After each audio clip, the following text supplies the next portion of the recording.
I'm Teresa Tomeo, and Call to Communion with Dr. David Anders starts now.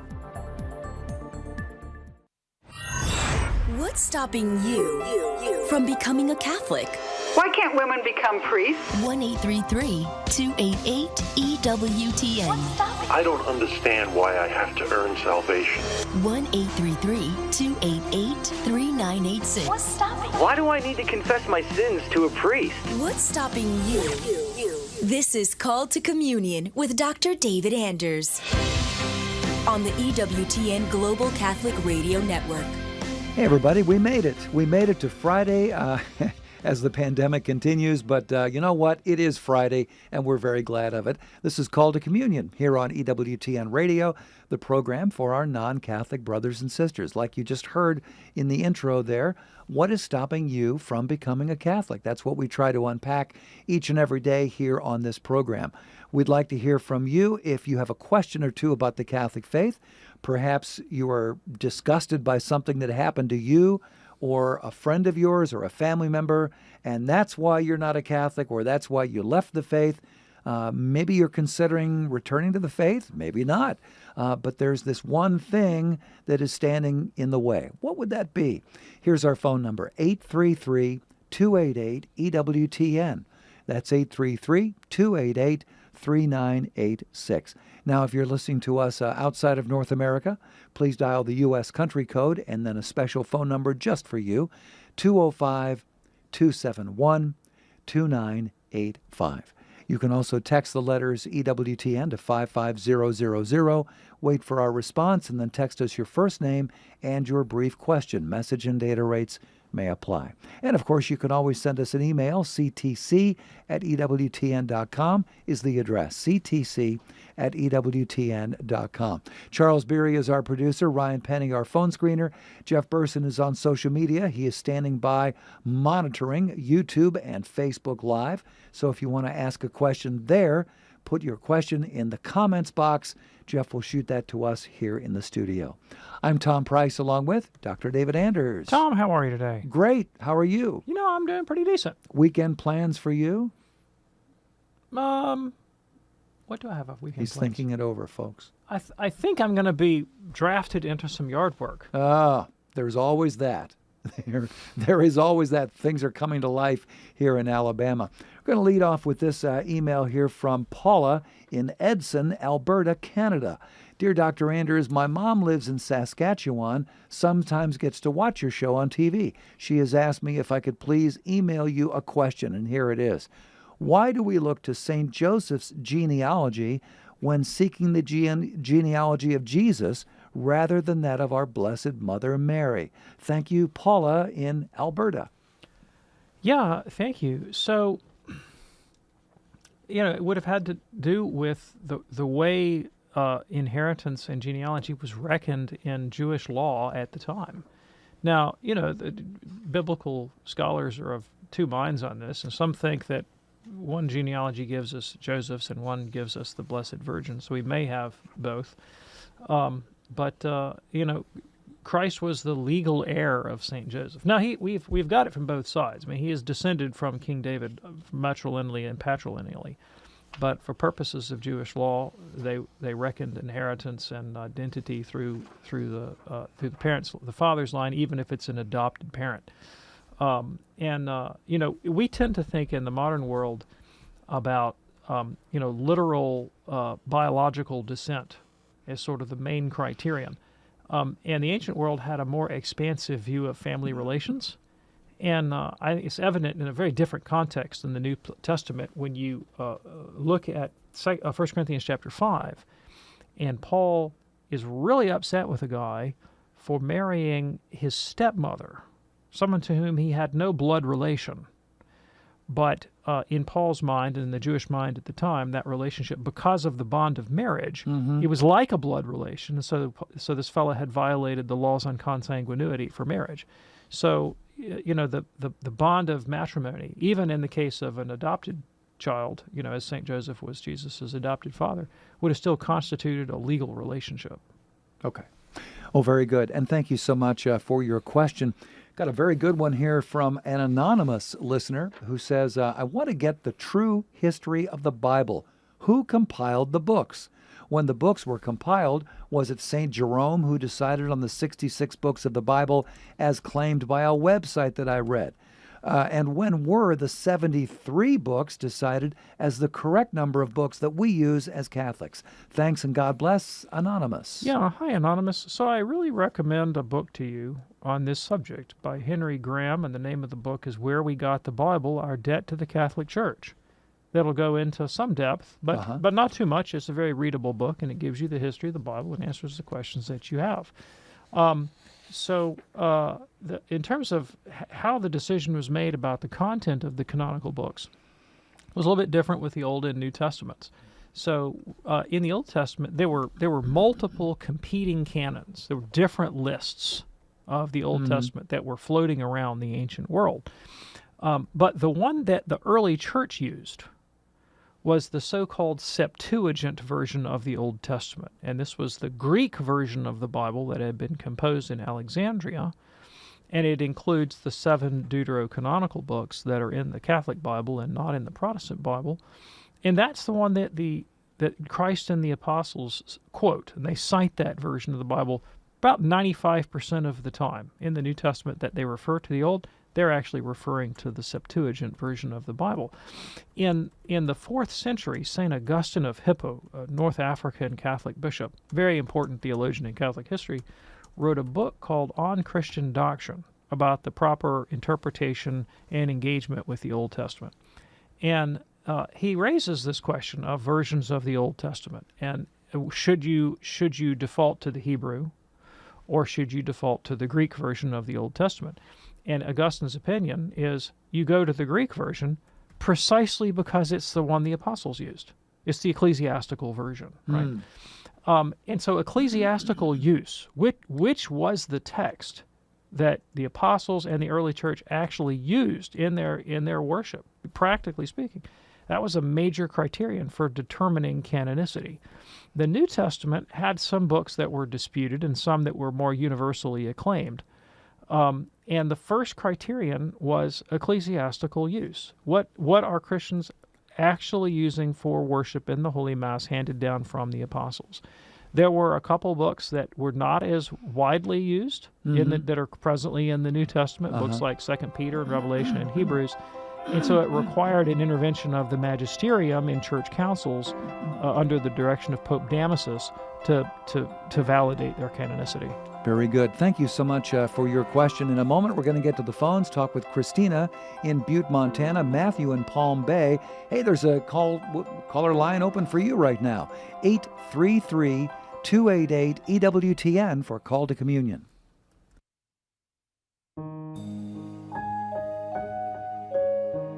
I think we made prayer very complicated. You know, nobody has to tell you how to talk to a friend or a neighbor or probably somebody in the streetcar, or you pass somebody in a restaurant. It comes spontaneous, it's natural. Well, that's how prayer is, it's spontaneous. Sometimes you're just gonna speak from your heart. EWTN News In Depth is important for Catholics everywhere. There are so many questions, there are so many unknowns out there as the world continues to change at a rapid pace. We're going to ask the tough questions and get the right answers and make sure that when you watch this show, you feel engaged and you feel empowered. EWTN News In Depth. Engaged, informed, Catholic. Tonight at 8 p.m. Eastern on EWTN Radio and Television.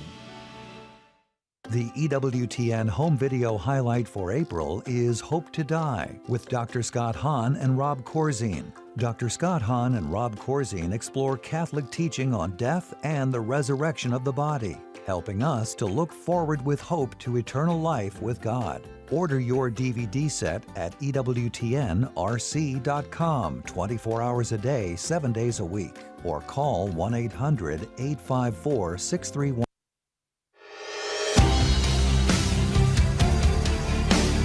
It's the Friday edition of Call to Communion here on EWTN. Our phone number 833-288-EWTN. That's 833-288-3986. Now, do you know what a greeting card is? A greeting card as opposed to a birthday card or a Christmas card or an Easter card. Well, a greeting card generally is blank on the inside. That's the whole point of a greeting card. It's that you can personalize it any way that you want.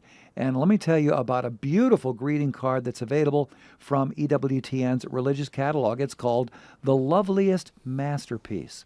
This is actually a quote from St. Therese of Lisieux. It's a mother's greeting card featuring a quote from St. Therese. It reads like this: "The loveliest masterpiece of the heart of God is the heart of a mother." I think that's gorgeous. This is a sturdy cardstock greeting card. It's in a beautiful script bordered by flowers, making it a lovely item to display. And as I mentioned, it comes blank on the inside, ready for your personal message to be added. Comes with a plain white envelope, all set and ready to go. I've seen it on our website. It's beautiful. You can go there right now, EWTNRC.com. Excuse me. EWTNRC.com. If you go to the search box and just type in loveliest, that's what I did, and I was able to see it right away. It's very inexpensively priced, and do check it out. EWTNRC.com. Okay, if you're ready now, let's go to the phones at 833-288-EWTN. We begin with Christina. She is in Butte, Montana, listening on KQOV FM 98.5. Hello, Christina. Happy Friday to you. What's on your mind today? Oh, thank you, Dr. Anders. I have a friend who is going to the Orthodox Church. She was not well catechized as a child, as a Catholic, entered the Baptist Church in her young adulthood, and came back to the Catholic Church, but now she's being wooed away, and I think it's her main difficulty. She's using a Protestant apologetic against the papacy that she must have picked up as a Baptist, and sprinkled in with Orthodox apologetic against the papacy. And I'm not able to really reason with her very well, but I wondered if you could give me some ideas, resources. She's saying that anyway, what do you have to say? Yeah, thanks. I really appreciate the question. I have a couple things to say. First of all, well, thank heavens she's made it from Baptist to Orthodox. That's a move in the right direction. Sure. Right? I mean, she's gone from a non-sacramental church without apostolic succession or holy orders to a church that has valid apostolic succession, valid sacraments, and holy orders. So we're moving in the right direction here, and there's something to be happy about. Secondly, it's not at all surprising to me that she would employ Protestant arguments against the papacy to buttress her decision to become Orthodox, because that's what the Orthodox have done. And there's actually a shift in Orthodox apologetics that is discernible in post-Enlightenment theology, when the Orthodox in the East became more aware of Protestantism, and they recognized that these two camps could make common cause against their common enemy, the Pope, that they would rely on one another's polemics to do so. So that doesn't surprise me at all. And I really think that that's kind of the spirit of the thing. It's like I have a friend who's has an acquaintance who's in Albania with a lot of Orthodox people, and this fellow says, well, they don't even know why they hate the Pope so much. They just do. And I'm not trying to knock on Albanians. I mean, like, this just is a deep cultural history of antagonism, right, in the East towards the Latin Church, because the Latins didn't treat them well. I mean, it's understandable, right? Latin Crusaders went over there and, beat up on people in Constantinople, and like any port in a storm, buddy, I'll make common cause against our common enemy, So I understand there's a deep cultural antipathy there towards Latin Catholicism. But the theological issues are resolvable. Like the hurt feelings, that's the harder part. We have to be loving and charitable. But in terms of the theology, we can deal with this. And I start with Jesus. Christ didn't say, hey, you guys, let's form an ecumenical council, and on this ecumenical council, I'll build my church. That's not what he said.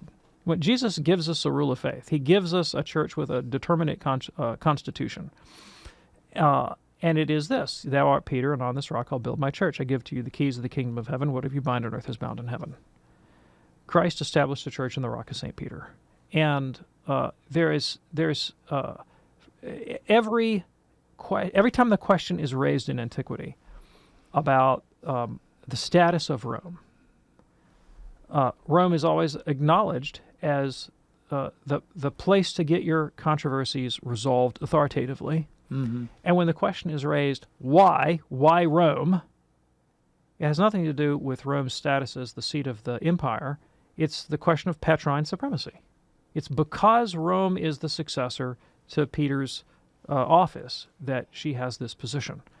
And every time the question is raised, that's the answer that's given. In the 4th century, in the 380s at the Council of Constantinople, there were some Byzantine theologians present that said, hey, we have an idea. How about moving the seat of the church to Constantinople, since we're the seat of the empire now? So they actually floated that idea. And the rest of the universal church went, eh. Sorry, that's not the apostolic faith. You've proposed a novelty. Another word for that is a heresy, and we're shooting it down, right?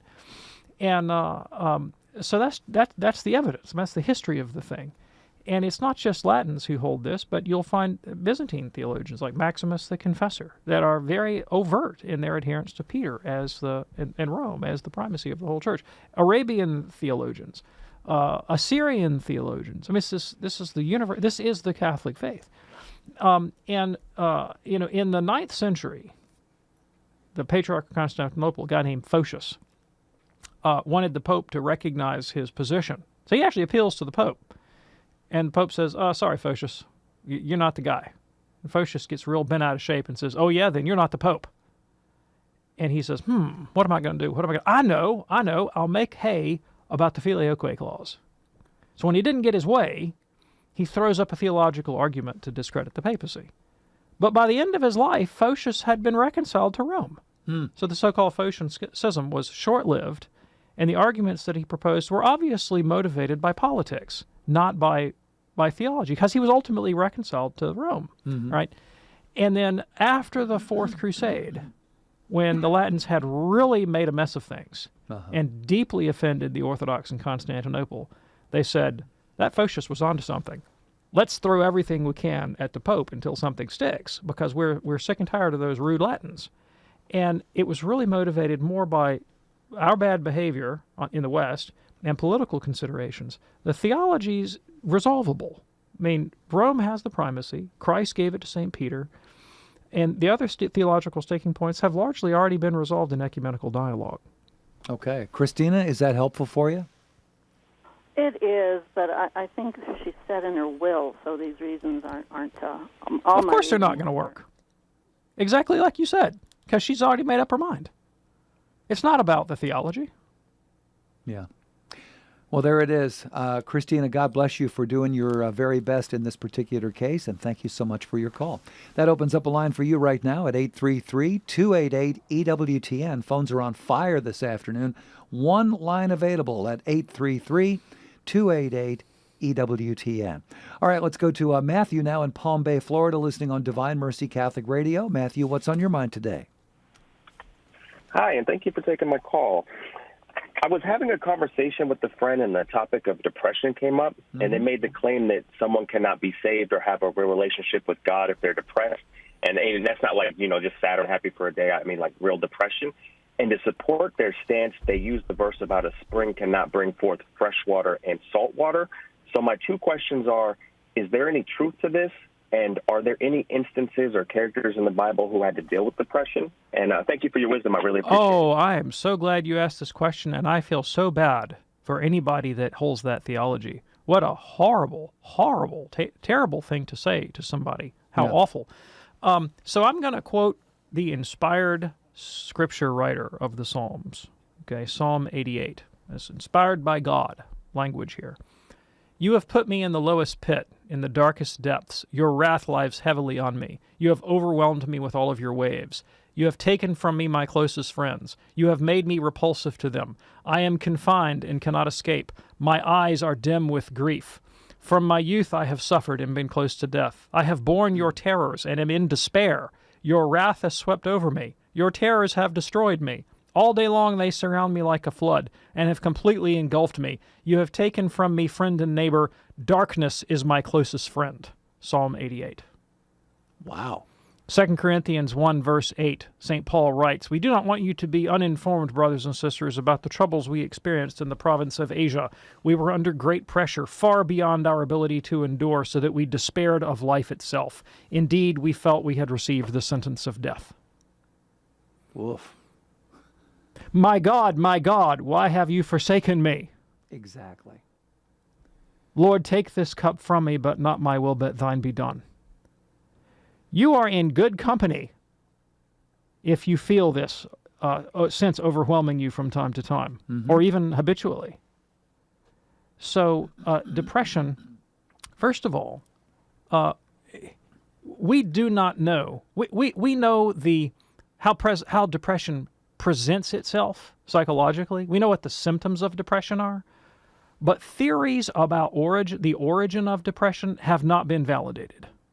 Now, I'm not a professional psychologist, and if you are and you can contradict me, that's fine. All right, but based on my layman's research into the question, we don't have a lock-solid explanation for where depression comes from.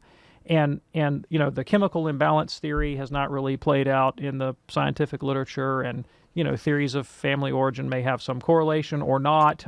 But the fact of the matter is, depression afflicts a certain portion of the population. Some people get it worse than others. Melancholy and neuroticism are a somewhat invariant feature of personality, and some people are just going to be more prone to melancholy than other people habitually throughout their lives, and it's probably not all entirely within their control. All right. And so this suffering is not something anybody should ever feel guilty about. Far from it. That's a great way to deepen your level of depression, right? But it's a cross to be borne. Yeah. And it can be an occasion for profound growth and holiness. Witness Mother Teresa. Read her private diaries. Just thinking of her. Yeah. And the woman had an absolutely torturous interior life of deep and profound emotional anguish. Abraham Lincoln, who was not a Catholic, but he accomplished a thing or two in the world. He did. Is purported to have been one of the most melancholy people on the planet. His friends who knew him just thought he was a real stick in the mud at parties. I'll put it that way. The guy really, really suffered. Okay, so did many of the prophets. So did some of the apostles. This is not an indication of one's spiritual progress or depth. It can be an occasion for profound spiritual growth. Right now, does that mean that there is that the Christian faith can't do anything to resolve the problems of depression? Well, that's not true either. Right? There are things about Christian life, Christian spirituality, that can help us with depression, to cope with it, to bear up with it, and maybe perhaps even to be cured of it. Ancient Christian monks made use of the tools of philosophical stoicism, right? The examination and evaluation of thoughts for their rationality, and attempted to distance themselves from irrational thoughts in order to basically to escape certain forms of temptation, and mirror in many ways the insights of modern cognitive behavioral therapists, right? So the same streams of influence flowing into early Christian monasticism also flow into modern cognitive behavioral therapy, also into the works of St. Ignatius of Loyola. If you've ever read Ignatius's spiritual exercises, his rules for the discernment of spirits include some very specific techniques for confronting the demon of discouragement and desolation. And many people who go to Ignatian retreats, if they're practicing therapists, they look at this stuff in Ignatius and they go, "Hey, we thought we made that up." Yeah. Are you telling me Catholics have been doing this since the Desert Fathers? Surprise, surprise. And the answer is yes. Yeah. And so there's a way, to bring a therapeutic approach to the problem of depression that is deeply embedded in the long stream of Catholic reflection on the interior life. All right, very good. And Matthew, is that helpful for you? That was helpful. I appreciate it. I guess the only thing would be, like for the verses that you say, I did pull up some verses too that were similar to that, and they just say, well, that's just, you can feel like that sometimes, but that's not really depression. And so I guess it's just maybe harder to get through to the person that I was speaking with. Yeah. So, I mean, I really beg to differ. I mean, depression pretty much clinically can be described as intense feelings of sadness, accompanied by thoughts of despair and hopelessness. I mean, that's clinically what depression is. Textbook. And that's precisely what we find in these texts in the Psalms and the Apostles' writings and so forth. Matthew, thank you so much for your call. Glad that you're checking in today from Palm Bay. In a moment, we're going to get back to the phones and talk with Brian in Bakersfield, listening on Facebook.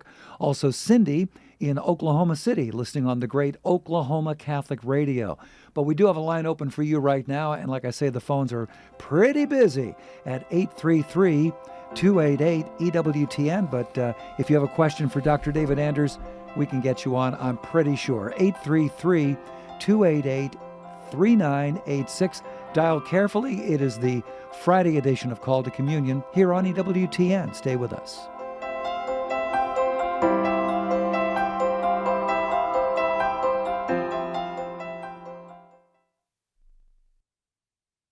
In this year of St. Joseph, join us and make the 33-day consecration to St. Joseph tonight, 9 Eastern, after the Rosary with Father Groeschel on EWTN Radio.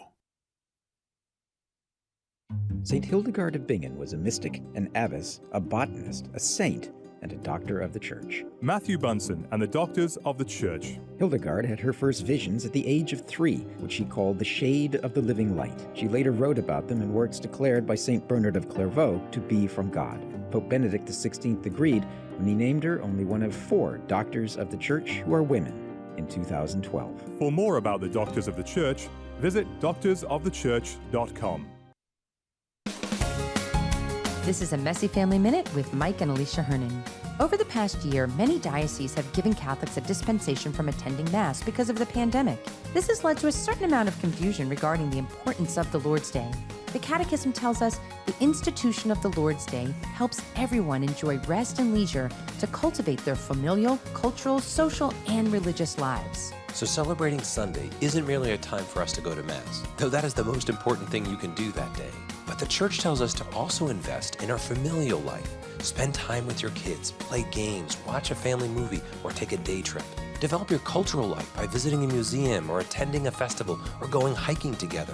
Cultivate your social life by having other families over, spending time in service of others. Let's use the Lord's Day to be refreshed and renewed as a family through prayer and cultivating true leisure. For more ideas on developing your family culture, visit us at messyfamilyminute.org. Hi, this is Cy Kellett. Later today on Catholic Answers Live, we've got J.D. Flynn, The Church in the News. Catholic Answers Live, 6 p.m. Eastern on EWTN Radio. Now, back to Call to Communion with Dr. David Anders.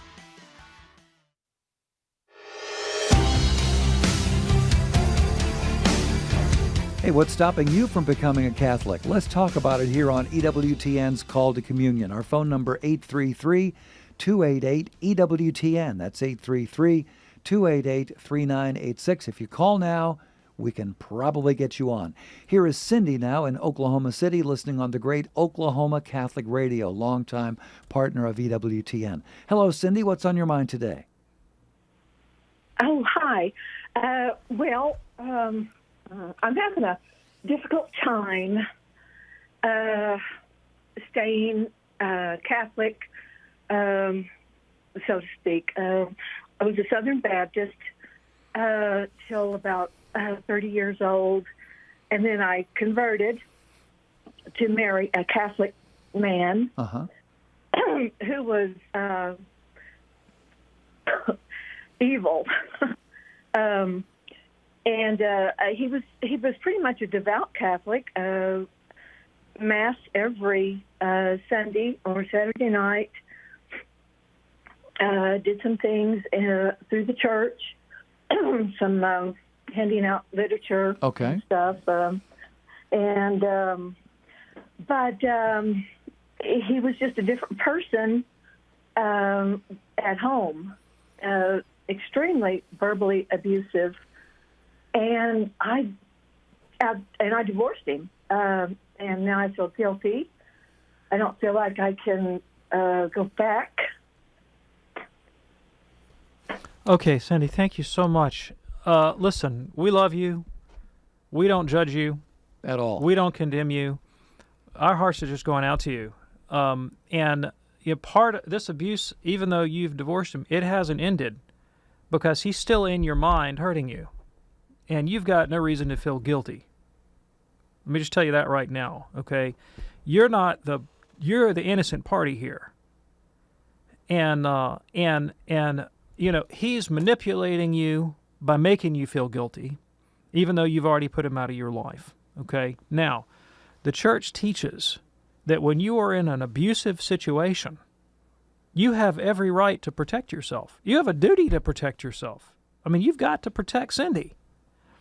And when that requires that you civilly divorce the guy to get away from the abuse, that's what you have to do. And we understand that. The church understands that. And we are compassionate to you. We do not want you to hurt. We do not want you to suffer. You do not deserve this. Because the truth is that man took a vow to love, honor, and cherish you as his very own body until death do you part. And he violated that oath, and he violated your trust, and that is not on you. That is not your fault. So please be kind to Cindy. Be kind to yourself. Do not hate yourself. Do not condemn yourself. Christ doesn't condemn you. We don't condemn you. This is not on you. Now, when you point out your husband's hypocritical behavior, well, that's exactly what it was. That's exactly what it was. It was hypocritical behavior. That is not the fault of the faith. The faith said, love your wife. He did the opposite. Had he actually lived his Catholic faith, he would have loved his wife. That's not the fault of the faith. It was his hypocrisy that was the problem. Unfortunately, there are hypocrites everywhere. There are immoral people everywhere. There are immoral Baptists, immoral Catholics, immoral atheists. We've had immoral popes, right? Christ gives us this rich feast of opportunity in the Catholic faith. Sacraments, teaching, truth, tradition, and says, hey, it's on you. Are you gonna take up what I've given you? Take up this seed and let it bear fruit? Or are you going to bury it in the ground or let it fall on rocky soil? You remember the parable of the 4 soils. Christ he's sowing it, man. He's sowing it. But we have to make ourselves into the right kind of soil for it to grow. And no guarantee that just because somebody becomes Catholic, they'll necessarily become charitable. They're called to become charitable. They have an obligation to become charitable. But it's not God's fault if they don't. It's their fault, and they're the ones that are going to be held accountable. Now, I can understand if the thought of going back to the Catholic Church, you've got some maybe really negative associations. That's very understandable. So here's a couple suggestions for what you might think about doing. Number 1, don't go back to the same parish. Just don't go back to the same parish. Don't go anywhere where you're likely to run into this guy. I'm not sure what you have in your diocese. In my diocese, there are a lot of parishes, there are some missions, there are some religious congregations, monasteries, convents, where Holy Mass is celebrated. Sometimes these are small, intimate communities, maybe a women's religious community even, where you might receive a kind of sort of pastoral care and sensitivity that you might not find quite the same circumstances in your local parish. You can get creative in your sacramental practice, is what I'm saying. Still be Catholic. Maybe find a community, maybe not in a parish, maybe maybe go to Mass at the convent or the monastery or something, and find a small circle. Maybe join a support group or something for people who've had your kind of situation or suffering. And if that just seems beyond you, you can start really small. Some token of Catholic identity. Praying the rosary, reading the scriptures, maybe even, listening to a Catholic homily, it's anything to kind of get your toe in the door. Yeah. And the church recognizes the value of gradualism. If you make a step in the right direction, You're doing good, and you just make a step. Just make a step. And in the meanwhile, forgive yourself. Love yourself. We don't condemn you. Don't condemn yourself. Cindy, we love you, and we're praying for you as we do for all of our listeners. Thank you so much for your call. And God bless you. It is Called to Communion here on EWTN. Back to the phones now at 833-288-EWTN. Here's Brian in Bakersfield listening on Facebook today. Brian, what's on your mind? Good morning.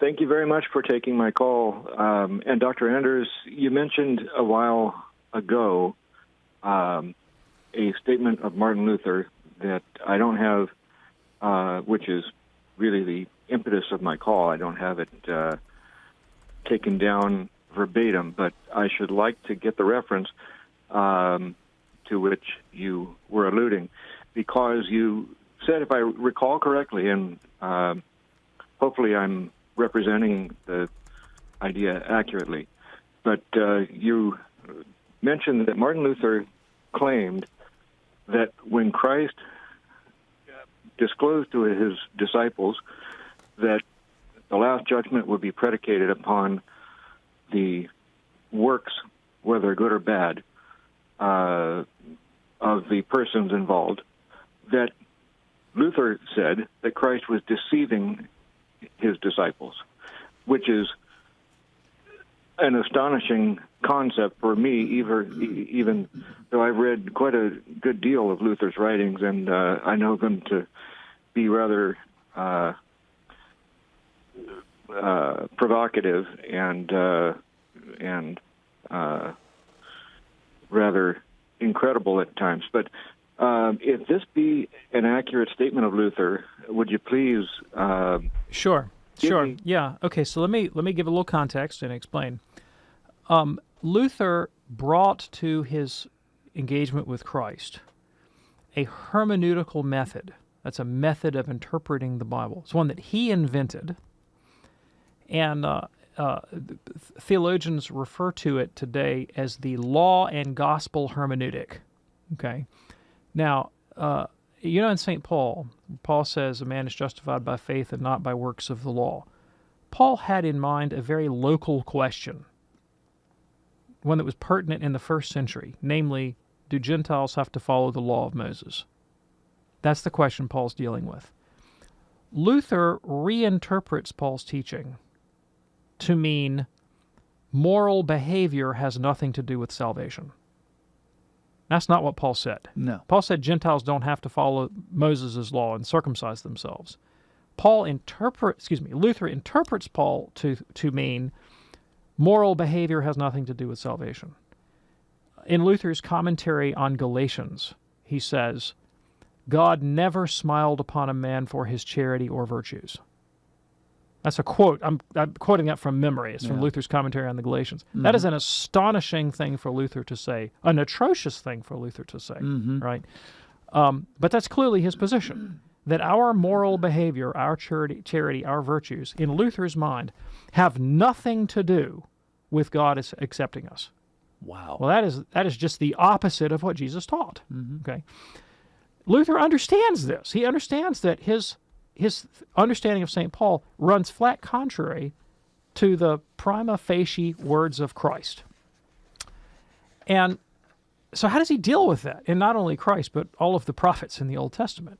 How does Luther deal with that? Well, he invents this hermeneutical method. And this is how he uses it. He says, every time you find a moral exhortation in Scripture, every time you find a command, we lump that into the category called law. Every time you find a promise of grace, we lump that into the category called gospel.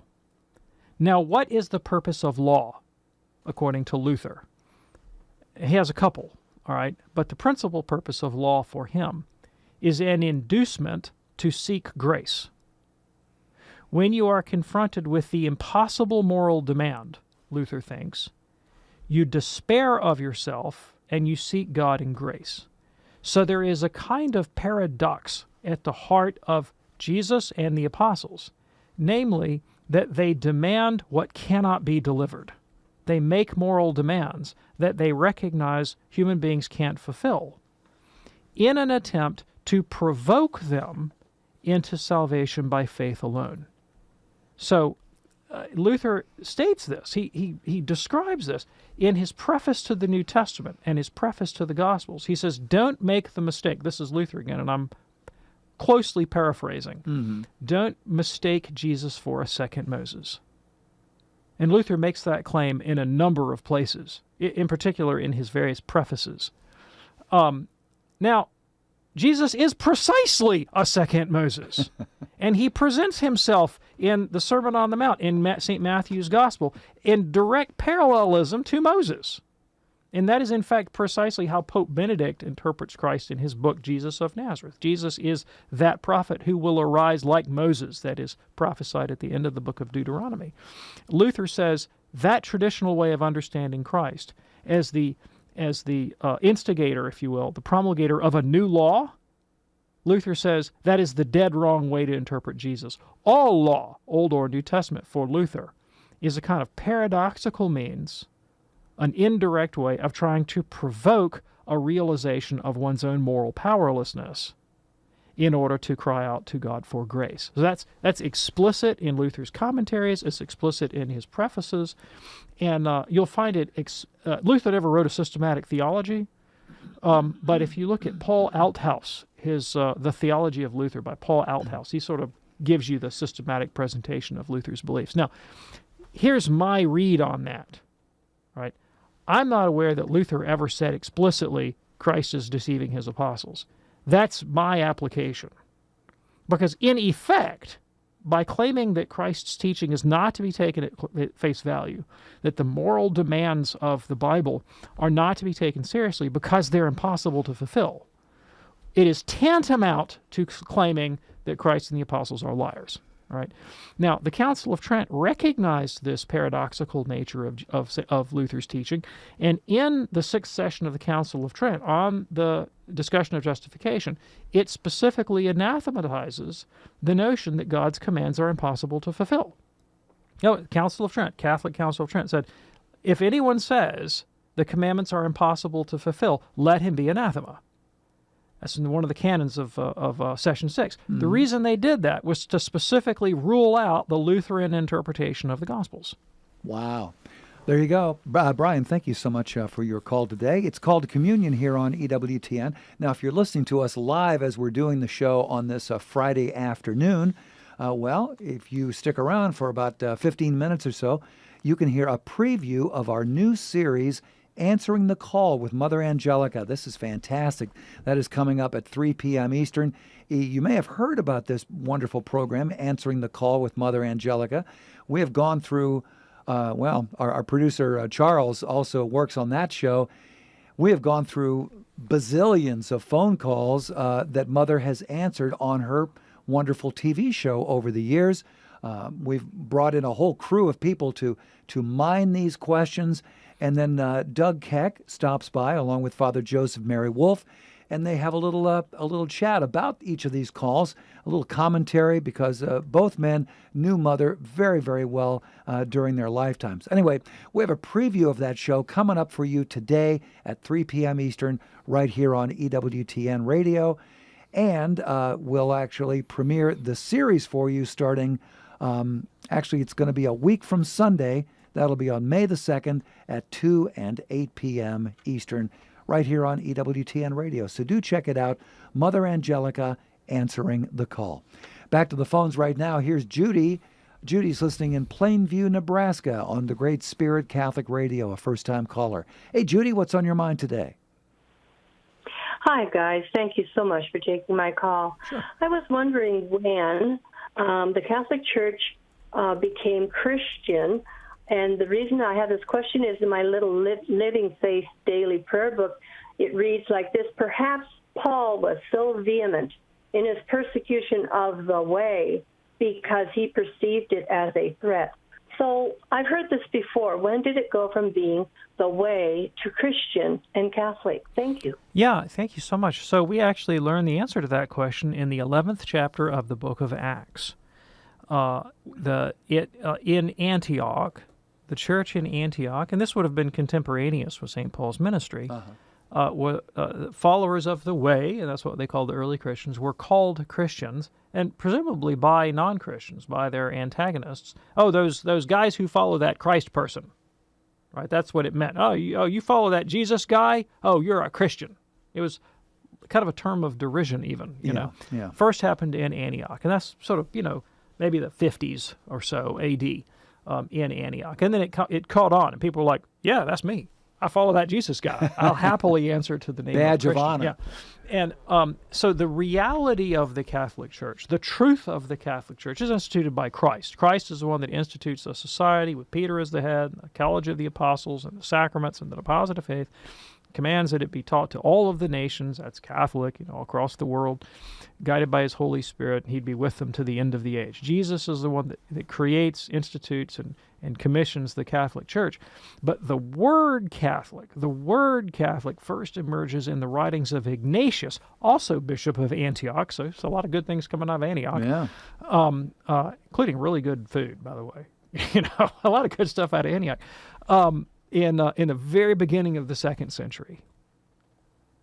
Okay. That's when the word Catholic is first used. Okay, there you go. Judy, thank you so much for your call. Here's Jesse now in St. Mary's, West Virginia. Great name for a town, St. Mary's. Listening on WOUX 105.3, a first-time caller. Hey, Jesse, what's on your mind today? I am trying to figure out. I have been, no, I'm on the phone. No. I'm sorry. That's okay. I grew up Southern Baptist. My grandmother raised me in the Southern Baptist Church. I am diehard, have a lot of interest in the Catholic Church. But I pray every night and read my Bible every night, but I can't seem to get an answer from God, if the Catholic Church is the religion I need to be in or whatever. I guess in reality I'm trying to figure out what faith is the real, true, and honest faith. There's no more important question you could ask, Jesse. I really appreciate it. So let me ask you a question. You said you grew up Southern Baptist. Do you know when the Baptist Church was founded? 15 or 1600s, maybe. You got it. 1609. 1609, by a man named John Smith. He was a former clergyman of the Church of England who went to the continent, went over to Holland, and he got excited about baptizing grown-up people instead of babies, and he started the Baptist Church. 1609, John Smith. Do you know when the Catholic Church was founded? In the 500 or 600 AD? Nope. That's a good guess. But it was quite a bit earlier than that. 33 AD. Founded by Jesus Christ. Catholic Church has been around for 2,000 years, founded immediately by Jesus. Baptist Church founded 1609 by John Smith. And not only did Jesus establish the Catholic Church, but he gave it some specific promises. He said, I will be with you until the end of the age. Now, I don't know about you, but I think that Jesus meant what he said and said what he meant, and Jesus is not a liar. If Jesus established a church, and he did, you go back and read the Gospel of St. Matthew, chapter 16, he says, Thou art Peter, to St. Peter. Peter means rock. On this rock I will build my church. I give to you the keys of the kingdom of heaven, and whatever you bind on earth is bound in heaven. Whatever you loose on earth is loosed in heaven. Whoever hears you hears me. Whoever rejects you rejects me. Whoever sins you forgive are forgiven. Whoever sins you retain are retained. And the gates of hell will not prevail against this church, and I will be with you until the end of the age. Those are all scripture quotes from Christ. Now, where is that church that Christ founded that would not fail, that he said would not fail, that had the power to bind and loose, to forgive sins, to teach the faith? Whoever hears you hears me. Jesus says, I'll be with you to the end of the age. Where was it in the 2nd century? Where was it in the 3rd century? Where was it in the 4th century? Where is it in the 21st century? It's been in continuous existence for 2,000 years. Now, a lot of good things about Baptists. My granddaddy was a Baptist. I love him. Known a lot of good Baptists. I was a Baptist at one point. Tom Price here was a Baptist. That's all you need to know. They're good folks. founded by John Smith in 1609. Catholic Church founded by Jesus Christ, 33 A.D. There you go. Hey, Jesse, don't be a stranger. Call us back another time. Love to talk with you again. It is Called to Communion here on EWTN. We have this question here from Laurel, who's watching us on YouTube today. Laurel says, I used to pray the Holy Rosary, but now I don't. I was told to go straight to Jesus and that people told her repetitive prayer is bad. So what should I do, she says. Okay, thanks. Let's deal with each of these objections in turn. First of all, repetitive prayer. Is repetitive prayer bad? Well, I don't know why anyone would think that repetitive prayer is bad, because Jesus Christ commands repetitive prayer. He commands it. It's not an option. We have to do it. Jesus says we have to do it. Where does Jesus command this? The apostles asked Christ, how shall we pray? How shall we pray? And Jesus says, pray like this. Say, Our Father, who art in heaven, hallowed be thy name. He gives us the Our Father. Yep. It is a formula. It is a ritual. When Jesus was asked how to pray, he gave us a ritual, a formula to repeat. Did he want us to pray it only once? I think not. Our daily bread. Right. Our daily bread. It is not an option to pray a repetitive prayer. Christ commanded it. The Psalms, which is the Bible's prayer book, is full of repetitive prayers. Psalm 136. It is so repetitive, it is almost maddening. Every other line is, His love endures forever. His love endures forever. His love endures forever. Mm-hmm. His love endures forever. It goes on for how many verses? It goes on for well over, 26 verses of His love endures forever. Repetitive as the day is long. Inspired by God. There is nothing wrong with repetition in prayer. Now, there is something wrong in praying like the pagans.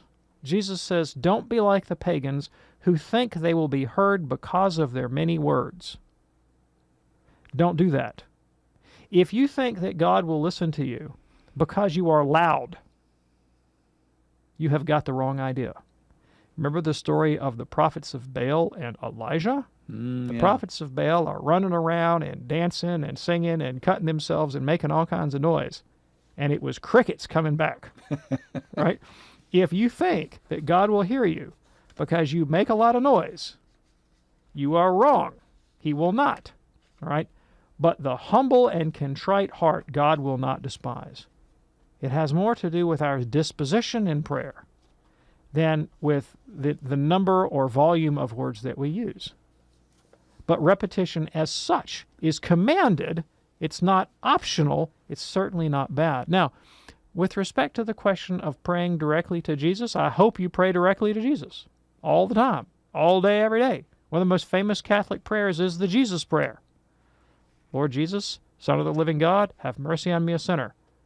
The Eastern Catholic monks pray that sucker all day, every day. Mm-hmm. They pray directly to Jesus. Nothing wrong with praying directly to Jesus. Can other people pray to Jesus for you? Sure they can. In fact, they're commanded to. St. James says, pray for one another. Can they keep doing it after they're dead? Book of Revelation, chapter 5, says that's exactly what they do. They're in the business of offering your prayers to God. Pray directly to Jesus.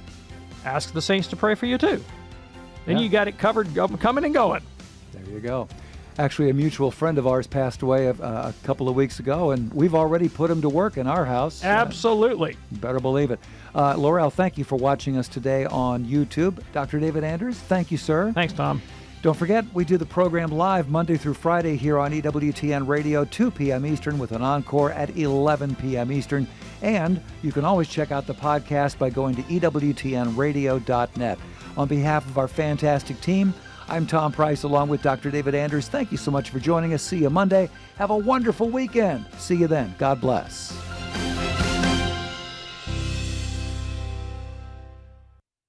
Hello, I'm Doug Keck. Join Father Joseph and me for Time with